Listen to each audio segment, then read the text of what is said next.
Hello guys, nandito tayo ngayon kay Lola Maria. Ayan, papakita ko lang sa inyo yung bahay niya.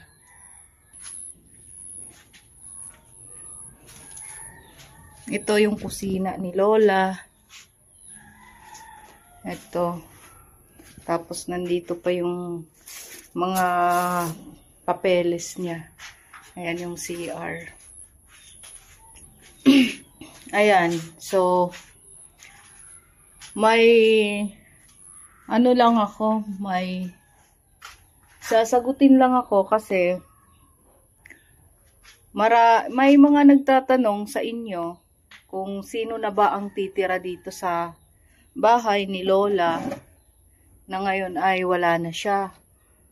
At saka isa pa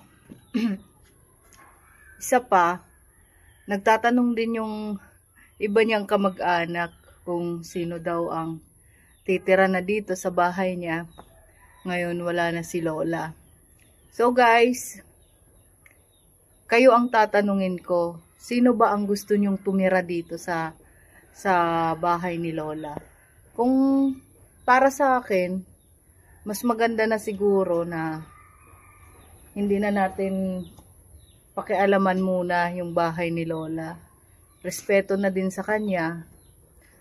At saka sa mga kamag-anak niya, siguro naman, alam nyo na kung bakit hindi kayo pwedeng tumira din dito. Kasi nung pinapatawag ko kayo, ni isa sa inyo walang gustong pumunta at walang nagpunta.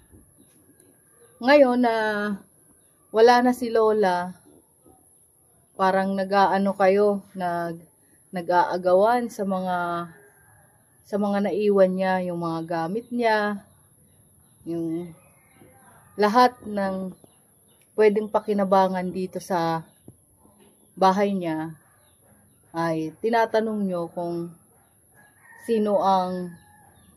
kanino mapupunta. Ayan, so, ang sagot natin dyan, itanong natin sa mga tao na nagbigay kay Lola ng mga gamit niya. At saka itong bahay na to ay bigay din ng mga tao.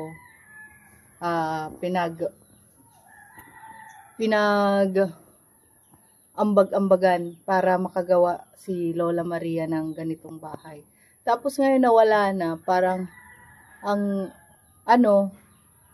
daming interesado na may tumira dito sa kanyang bahay.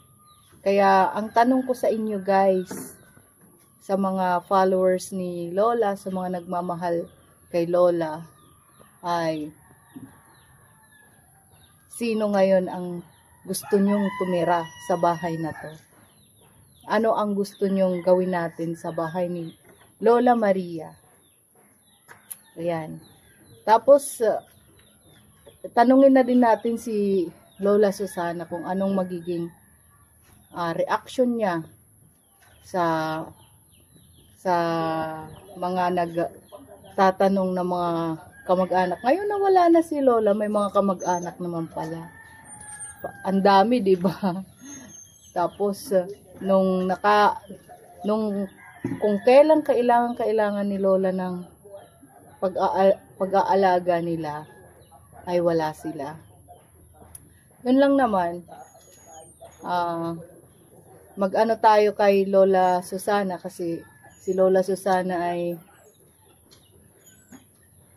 na yung experience niya sa pagdating sa mga ganitong usapin.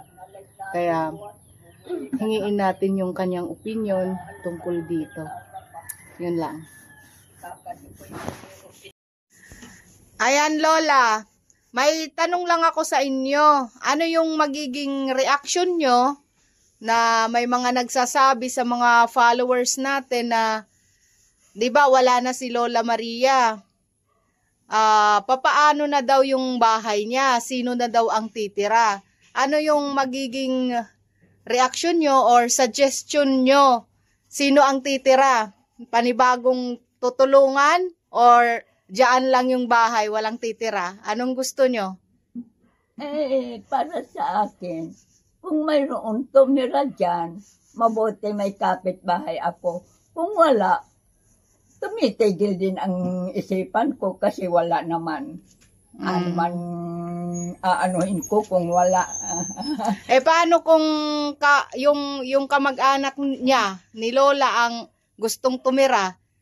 May karapatan ba sila na tumira dyan? Or sa tingin nyo, nung mga panahong may sakit si Lola, sa tingin nyo, karapat dapat ba silang tumira dyan o hindi? Para sa akin, kung kamag-anak, wag lang sabihin nga ako ang nagdidesisyon ng ganyan. Para sa akin, parang hindi mabuti sila na kamag-anak kasi hindi ko sila nakita noon nang may sakit si Maria.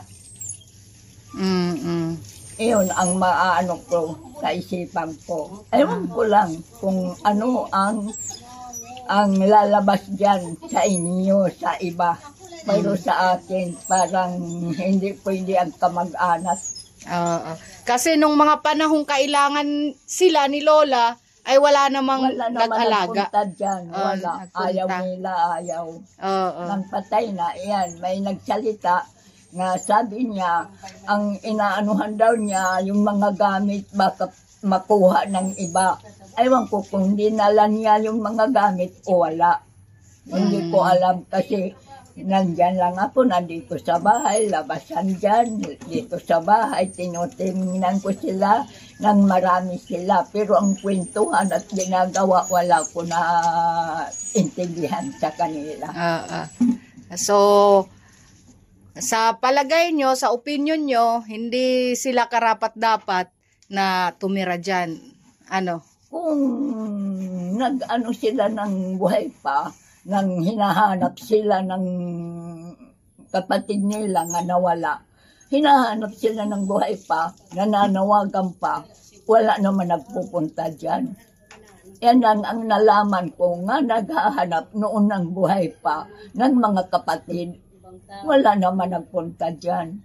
Aywan ko nang wala ko, nang hindi ako tumitingin kung may nagpunta, pero nang sinusubaybayan ko, wala ko nakita. Sige. Yan lang, Lola. Salamat sa payo nyo. Iyon ang sabi ko. Salamat naman. Magandang hapon sa lahat ng mga sa akin.